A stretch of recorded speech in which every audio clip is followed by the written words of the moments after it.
Hello friends, எல்லாருக்கும் வணக்கம். இந்த வீடியோவில் கிராம ஊராட்சி செயலாளருக்கான வேலைவாய்ப்பை பற்றி தான் பார்க்க போகிறோம். ஸோ இந்த வேலைவாய்ப்பில் இன்டர்வியூ பார்த்தீங்க அப்படின்னா எப்போ நடக்க போகுது, இன்டர்வியூக்கு பார்த்தீங்க அப்படின்னா யாரெல்லாம் செலக்ட் ஆக போகிறாங்க, அதாவது எவ்வளோ நபர்களை செலக்ட் ஆக போகிறாங்க, என்னென்ன தகுதிகள் இருந்தது அப்படின்னா நம்மளை செலக்ட் பண்ணுவாங்க. ஸோ செலெக்ஷன் ப்ராசஸை பொறுத்தளவில் எந்த அளவில் இருக்கும், ஸோ 10th எவ்வளோ மார்க் வேணும், என்ன மாதிரியான முன்னுரிமைகள்லாம் இருக்கணும், இதில் பணம் கொடுத்து இந்த மாதிரியான நிகழ்வெல்லாம் நடக்குதா நடக்கலையா, நமக்கு அந்த வேலை கிடைக்கணும் அப்படின்னா அதற்கு நம்ம என்னென்னலாம் செய்யணும், என்னென்னலாம் செய்யக்கூடாது அப்படின்ற டீட்டெயில்ஸ் பார்த்தீங்க அப்படின்னா இந்த வீடியோவில் சொல்லுவேன். முக்கியமாக பார்த்தீங்க அப்படின்னா இந்த ஆஃபீஸ் அசிஸ்டன்ட், அதுக்கப்புறம் ரைட்டரு, அப்புறம் போர்ட்டர், இந்த 3 பேருக்குமே பார்த்தீங்க அப்படின்னா என்ன மாதிரியான செலெக்ஷன்ஸ் ப்ராசஸ் பார்த்தீங்க அப்படின்னா எப்படி இருக்கும், யார் யாரெல்லாம் பார்த்தீங்க அப்படின்னா செலக்ட் பண்ணி இன்டர்வியூக்கு கூப்பிட போகிறாங்க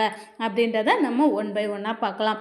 அதற்கு முன்னாடி நம்ம சேனலை நீங்கள் ஃபர்ஸ்ட் டைம் பார்க்குறீங்க அப்படின்னா மறக்காமல் ஒரு சப்ஸ்கிரைப் பண்ணிட்டு பாருங்கள். அப்படின்னா தான் ஊரக வளர்ச்சி மற்றும் ஊராட்சித்துறை சம்மந்தமான கிராம உதவி செயலாளருக்கான வேலைவாய்ப்பு பற்றின ஃபுல் அப்டேட் பார்த்தீங்க அப்படின்னா உங்களுக்கு கிடைக்கும். ஸோ மறக்காமல் நம்ம சேனலை சப்ஸ்கிரைப் பண்ணிக்கோங்க, மறக்காமல் ஒரு லைக் பண்ணிக்கோங்க. நீங்கள் பண்ணுற ஒரு லைக் பார்த்தீங்க அப்படின்னா நமக்கு ரொம்பவே என்கரேஜிங்காக இருக்கும். இப்போ வாங்க நம்ம வீடியோக்குள்ளே போகலாம்.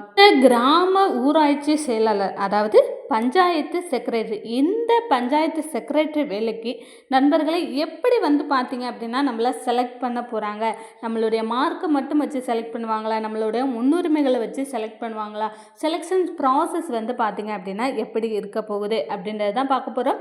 ஸோ அதற்கப்புறமா இன்டர்வியூவை பொறுத்தளவில் பார்த்தீங்க அப்படின்னா எல்லா மாவட்டங்களுக்கும் ஒரே மாதிரி தான் வைப்பாங்க. இந்த வில்லேஜ் அசிஸ்டண்ட் மாதிரி பார்த்தீங்க அப்படின்னா வைக்க மாட்டாங்க. ஸோ மேக்ஸிமம் எல்லா மாவட்டங்களுக்கும் ஒரே டேட்டில் ஆல்ரெடி சொல்லியிருக்காங்க. நமக்கு டிசம்பர் முதல் வாரம் அந்த மாதிரி இருக்கிற டைமில் பார்த்தீங்க அப்படின்னா இன்டர்வியூ நடக்கும். சரி, ஓகே, இன்டர்வியூ நடக்கும் அப்படின்னா எவ்வளோ பேரை செலக்ட் பண்ணுவாங்க, நம்ம ஆல்ரெடி உங்களோட டிஸ்ட்ரிக்க்கு எவ்வளோ வேகன்சிஸ் அப்படின்றது உங்களுக்கு தெரிஞ்சிருக்கும் நண்பர்களே. நீங்கள் அதை பார்த்து தான் பார்த்தீங்க அப்படின்னா அப்ளை பண்ணியிருப்பீங்க. ஒன்ஸ் நான் உங்ககிட்ட ஒரு விஷயம் சொல்லிக்கிறேன். நீங்கள்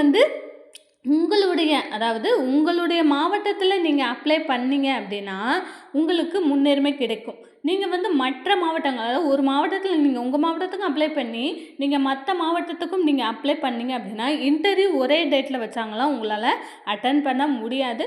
ஸோ இந்த மாதிரி இருக்கிறவங்க பார்த்தீங்க அப்படின்னா பார்த்துக்கோங்க. ஸோ அது நம்மளுடைய அந்தந்த மாவட்டத்தை சேர்ந்தவர்களாக இருக்கிற பட்சத்தில் உங்களுக்கு கண்டிப்பாக முன்னுரிமை கிடைக்கும். சரி, இதில் பார்த்தீங்க அப்படின்னா நம்மளை எப்படி தேர்ந்தெடுக்கிறாங்க, இன்டர்வியூக்கு எப்படி தேர்ந்தெடுக்கிறாங்க, நம்மளை தேர்ந்தெடுக்கணும் அப்படின்னா நம்ம என்னென்ன விஷயங்கள்லாம் பண்ணியிருக்கணும். ஸோ மார்க் மட்டும் போதுமா அப்படின்னு கேட்டிங்க அப்படின்னா மார்க்கு மட்டும் போதும் அப்படின்றத நம்ம சொல்ல முடியாது. இப்போ ஒரு 20 போஸ்டிங் இருக்குது அப்படின்னா ஒரு டிஸ்ட்ரிக்டில் 20 போஸ்டிங்ஸ் கொடுக்குறாங்க அப்படின்னா அந்த டிஸ்ட்ரிக்டில் 1000 பேர் அப்ளை பண்ணுறாங்க நண்பர்களே. 1000 பேர் அப்ளை பண்ணுறாங்க. இந்த 1000 பேரில் பார்த்தீங்க அப்படின்னா ஒரு 500 பேர் வர 90% 10th 90%க்கு மேலே எடுத்தவங்க தான் அப்ளை பண்ணுறாங்க அப்படின்றதையுமே அரசு தரப்புலேருந்து சொல்கிறாங்க. அதாவது ஒரு போஸ்டிங் 20 போஸ்டிங் 30 போஸ்டிங் இருக்கிற இடத்துல 500 பேர் 500 பேர் 90%க்கு 10th மார்க் உடையவங்க தான் அப்ளை பண்ணுறாங்க. அப்போ இவங்க எப்படி ஃபில்டர் பண்ணுவாங்க, ஒரு 250 பேரை தான் இன்டர்வியூக்கு கூப்பிடணும் அப்படின்னா இவங்க எப்படி அதை ஃபில்டர் பண்ண போகிறாங்க அப்படின்றது தான் நம்ம பார்க்க போகிறோம். ஸோ நீங்கள் அப்ளை பண்ணுறீங்க அப்படின்னா அப்ளை பண்ணுற 1000 பேர் அப்ளை பண்ணுங்க, 1000 பேருக்கும் அவங்க இன்டர்வியூ கொடுக்கறது ரொம்ப கஷ்டம். இப்போ பார்த்தீங்க அப்படின்னா நமக்கு எக்ஸாம்ஸ் வைக்கிறாங்க அப்படின்னா நீங்கள் அந்த 1000 அப்ளிகேஷன்ஸ் போட்ட எல்லாத்தையுமே பார்த்தீங்கன்னா எக்ஸாம்ஸ்க்கு கூப்பிடுவாங்க. ஸோ எக்ஸாம் எழுதி அதில் ஃபில்டர் பண்ணி நமக்கு இன்டர்வியூ எடுப்பாங்க. இந்த வேலையை பொறுத்தளவில் நமக்கு எக்ஸாம் கிடையாது, நம்மளோட 10th மார்க் மட்டும் வச்சு தான் பண்ண போகிறாங்க அப்படின்றத சொல்கிறாங்க. இப்போ ஒரு போஸ்டிங் அப்படின்னா அந்த ஒரு போஸ்டிங்க்கு ஒரு போஸ்டிங்க்கு 3 பேரை பார்த்தீங்க அப்படின்னா இன்டர்வியூக்கு கூப்பிடுவாங்க. அப்போ எவ்வளோ பேரை பார்த்தீங்க அப்படின்னா அவங்க ரிஜெக்ட் பண்ணணும், எவ்வளோ ஃபில்டர் பண்ணணும் அப்படின்றத பார்த்துக்கோங்க. ஏன்னா நம்ம எல்லாரையுமே பார்த்தீங்கன்னா இன்டர்வியூக்கு கூப்பிட முடியாது. ஒரு மினிமம் பர்சனை மட்டும்தான் கூப்பிடுவாங்க. ஒரு 1:3 அப்படின்ற அடிப்படையில் தான் கூப்பிடாங்க.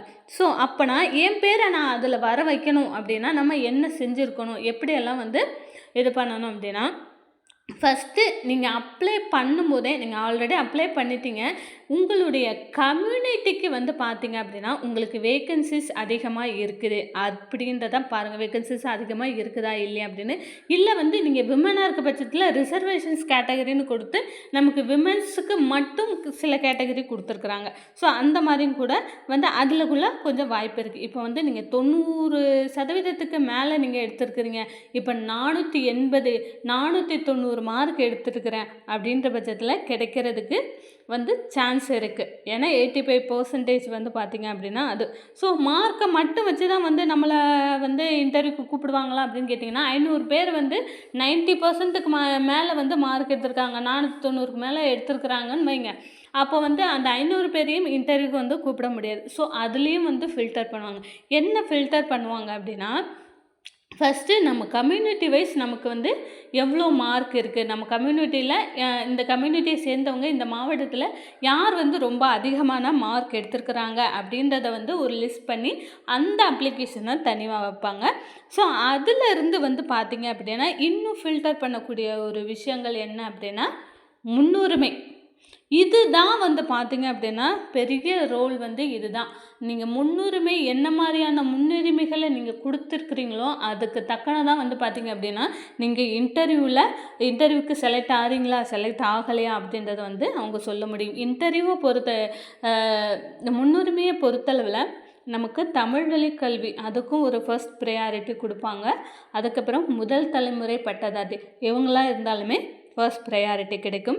அதுக்கப்புறம் மாற்றுத்திறனாளி ஆதரவற்ற விதவை, பெண்களாக இருக்க பட்சத்தில் ஆதரவற்ற விதவை, மாற்றுத்திறனாளி இவங்களுக்கெல்லாம் வந்து பார்த்திங்க அப்படின்னா முன்னுரிமை கிடைக்கும் அப்படின்றத சொல்லியிருக்காங்க.